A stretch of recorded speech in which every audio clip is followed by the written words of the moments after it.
Rajesh, clue मिल गया।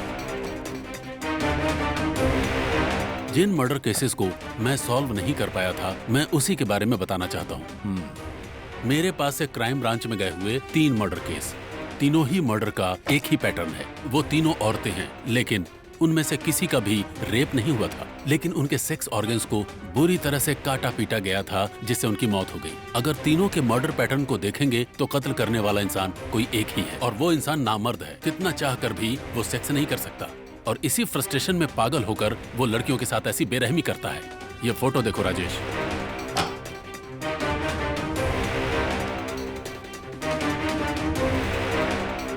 ये case तुम्हारे हाथ से कैसे चला गया? अब इसके बारे में मैं क्या कहूँ।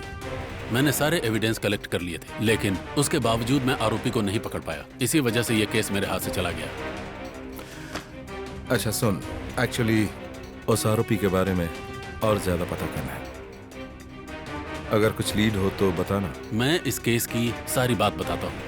दरअसल ये केस कोयम्बतूर में रहने वाली लड़की विद्या के मर्डर के बारे में है। इसे अच्छे से देख लो। वो अपने माँ बाप की इकलौता सहारा थी। उस वक्त मेरी पोस्टिंग बतौर एसआई पालक्कड़ के पुलिस स्टेशन में थी। केरला तमिलनाडु के बॉर्डर पर हमें एक बॉडी मिली। उस बॉडी का इन्वेस्टिगेशन करने वाली सर्जन ने हमें उसके बारे में कुछ बातें बताई। उसकी ये बातें सुनकर सच कहूं तो मैं भी अंदर से हिल गया। सर, ये बॉडी किसी लड़की की है।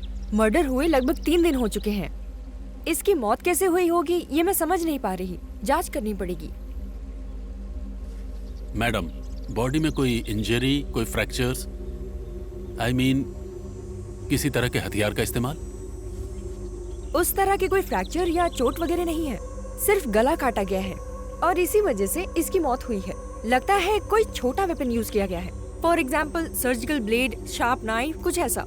रेप अटेम्प्ट भी हुआ था क्या madam? Not rape but sexual harassment तो हुआ ही है। तभी मेरा इन्वेस्टिगेशन विद्या की तरफ डाइवर्ट हुआ। विद्या के मर्डर के बारे में हमें एक लीड मिला था। नंदू नाम का एक लड़का था।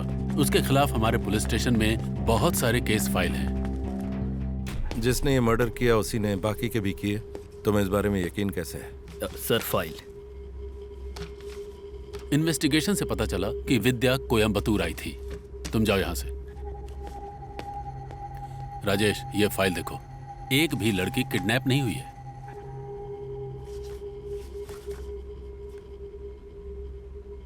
इसका मतलब लड़कियां अपनी मर्जी से गई हैं, बेवकूफ बनकर। उदाहरण के लिए, विद्या को जॉब दिलाने का लालच दिया गया था। उसी तरह इस लड़की को भी कोई लालच दिया गया होगा, मुझे ऐसा ही लगता है। वो किसी के भी हाथ लगे बिना बचकर भाग रहा है ना? राजेश, इसमें एक छोटी सी दिक्कत है। अगर ये अपने हाथ आ गया तो गुनहगार तक पहुंचा जा सकता है बहुत आसानी से। लेकिन इसमें दिक्कत की बात यह है कि इसके ऊपर कोई भी केस दर्ज नहीं है। तुम समझ रहे हो ना? केस जब मेरे पास से क्राइम ब्रांच में चला गया तब मुझे ये सारे सबूत मिले। मैंने वो सारे सबूत उन्हें फॉरवर्ड भी किए, लेकिन ईगो प्रॉब्लम है या पता नहीं, उन लोगों ने इसे कोई तवज्जो नहीं दी। Rajesh, this might be useful to you. ऐसा भी हो सकता है कि जिस गुनहगार को तुम ढूंढ रहे हो वो यही हो। मुझे भी यही लगता है, लेकिन इस वक्त वो कहाँ रहता है ये जानना है। कोयम्बतूर के गांधीनगर इलाके में छुपा हुआ है। वहां मेरा एक इन्फॉर्मर है। ये लो उसका नंबर।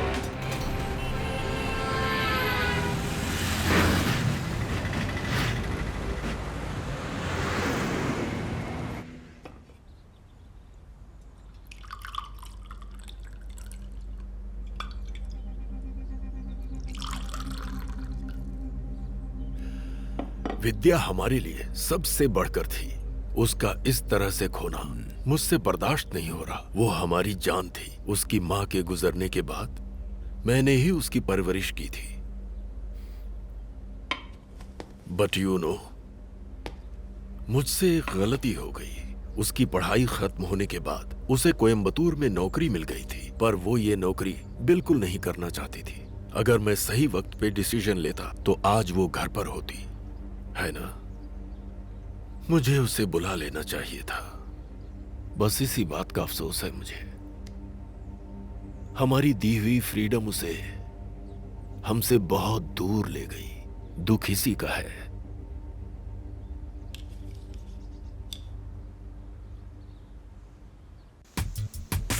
हमेशा मुस्कुराने वाली, खुश दिखने वाली, स्मार्ट तरीके से रहने वाली अचानक ही खामोश हो गई। डिप्रेशन, बहुत ही डिप्रेस्ड स्टेज पर चली गई थी वो। उसकी मां अब उसके पास नहीं है।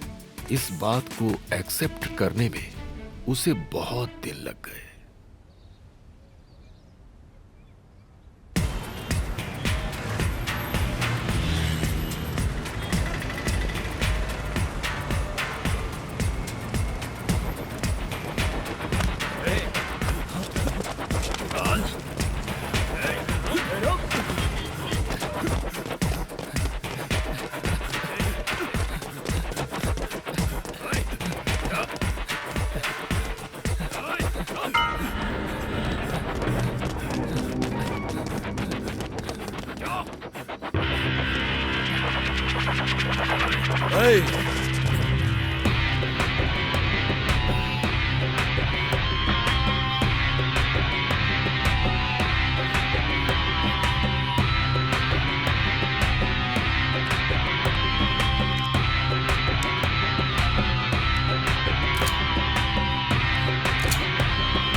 बोल कहाँ है? क्यों करता है? किसके लिए करता है? बता। बोल, बोल, बोल। सच बता। आप क्या चाहते हैं सर? हमने कुछ नहीं किया सर, हमने कुछ भी नहीं किया सर। बोल दे, छोड़ दूंगा। हमने कुछ भी नहीं किया सर।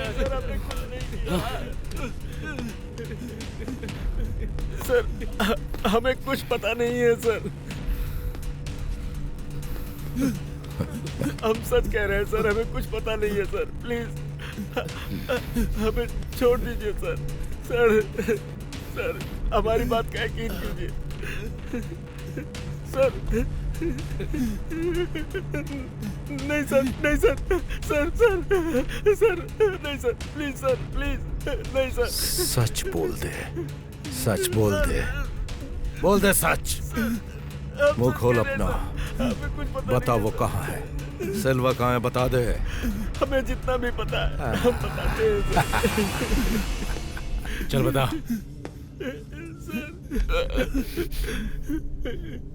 हाँ सर। बोल। सर सर मैं और सिल्वा बचपन से एक साथ ही पढ़े हैं सर, एक साथ ही बड़े हुए हैं सर। हमारी अच्छी दोस्ती थी सर। ये सच बोल रहा है सर। पढ़ाई खत्म करने के बाद हम सब अलग हो गए थे सर।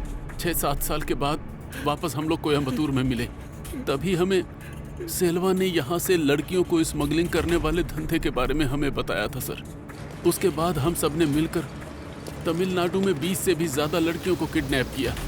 चेन्नई में सेल्वा का एक दोस्त था सर, उसके ज़रिए ही हम लोग लड़कियों की स्मगलिंग किया करते थे सर।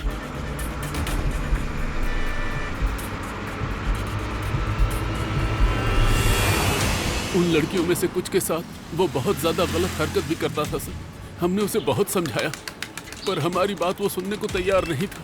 हम लोगों से लड़ाई करता रहता था। उस वक्त हमारे पास पैसे नहीं थे सर, और हमारे पास पैसे कमाने के दूसरे रास्ते नहीं थे। वो जैसा बोलता था हम वैसा करते थे सर। उसने बाद में बहुत सी लड़कियों के कत्ल भी किए हैं। अपहरण की हुई कुछ लड़कियों को यूज करके उनका मर्डर कर देता था, भले ही उस लड़की की कितनी भी कीमत लगी हो।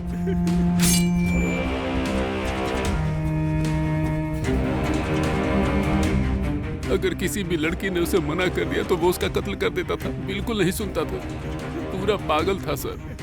हमने उसे बहुत समझाने की कोशिश की तो हमारे बीच लफड़ा हो गया सर।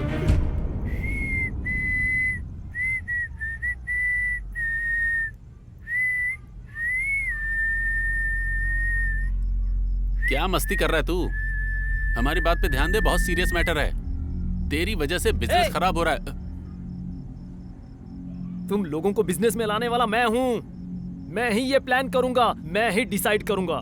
मैं जो तुम लोगों को बोलूंगा वही तुम्हें सुनना है और वही तुम्हें करना है। घुसी बात भेजे में, नहीं तो निकल लो। तेरी वजह से हमें भी खतरा है।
उसके पागलपन की वजह से हमारे बीच काफी लड़ाई हो गई थी सर। सर उसके बाद हमने उससे कांटेक्ट ही नहीं रखा सर।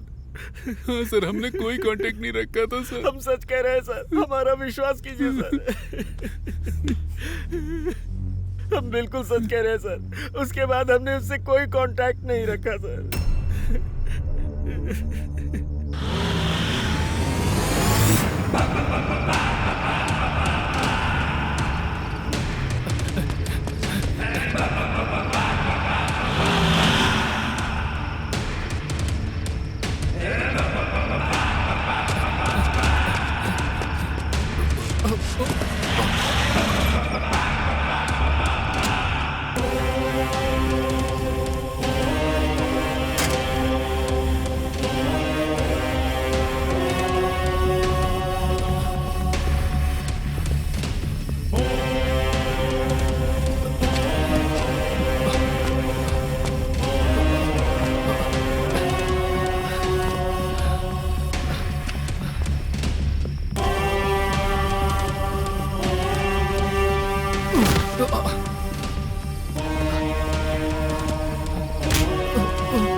जो भी काम तू करता है, तेरे कॉन्टेक्ट्स के बारे में जानने की मुझे जरूरत नहीं है। मुझे सिर्फ ये जानना है कि किलर कौन है। किलर? किलर के बारे में मुझे कुछ नहीं पता सर। तमिलनाडु से लड़कियों का अपहरण करके बिजनेस करने वाले के बारे में मुझे पता है। उनमें से कुछ लड़कियों का मर्डर भी हुआ है। मुझे उससे भी मतलब नहीं है। कोयम्बतूर के एमएलए की बेटी कुछ दिनों से लापता है। उसका अपहरण करने वाला कौन है ये मुझे जानना है। तुझे जरूर पता होगा वो लड़की कहाँ गई। मुझे तुझ पर एक डाउट है। सेल्वा के जरिए वो सारी लड़कियां तेरे हाथ में आती थी। ये देख, ये लड़की मुझे चाहिए। सर, ये लड़की कौन है मुझे नहीं पता सर, मैं सच कह रहा हूँ। अब तो मेरा उस सेल्वा के साथ कोई लिंक भी नहीं है सर, और मुझे उसका साथ छोड़े काफी टाइम हो गया है सर। आखिरी बार जब मैंने उसे देखा था तब वो पागलों की तरह घूम रहा था सर। अब वो कहाँ है मुझे नहीं पता सर।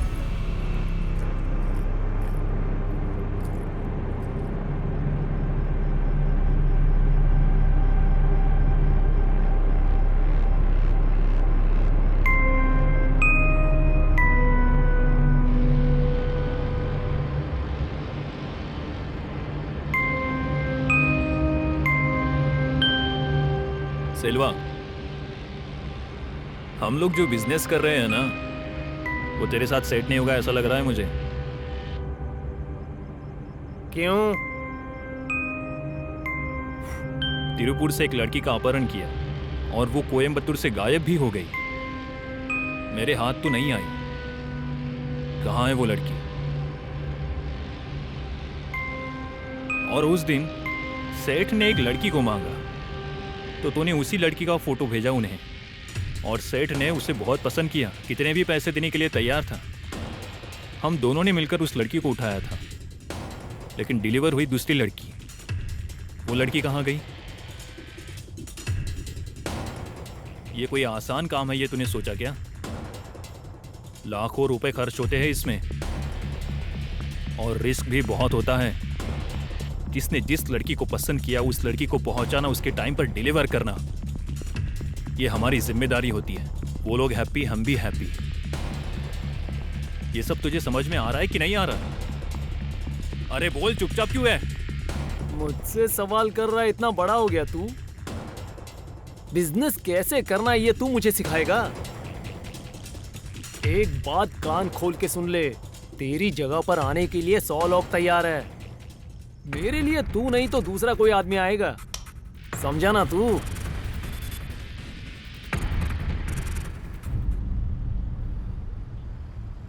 वो हर बार अपने रहने का ठिकाना बदलता रहता है सर। ठीक है, तो जहां उससे मिला था वो जगह बता। सर, मैं सच बोल रहा हूँ सर, कसम से मुझे कुछ नहीं पता। अगर तूने सच नहीं बताया तो हम उसके करीब नहीं पहुंच पाएंगे। अगर उसे नहीं पकड़ पाए तो किसी केस में फंसाकर तेरा ही एनकाउंटर कर दूंगा। सर, चेन्नई में एक अर्धनारी है, सेल्वा और वो एक अच्छे रिलेशनशिप में थे। उन दोनों के बीच में कोई भी सीक्रेट नहीं रहता था सर। अगर उसे पकड़ लेंगे तो सेल्वा के बारे में सारी इंफॉर्मेशन मिल जाएगी सर।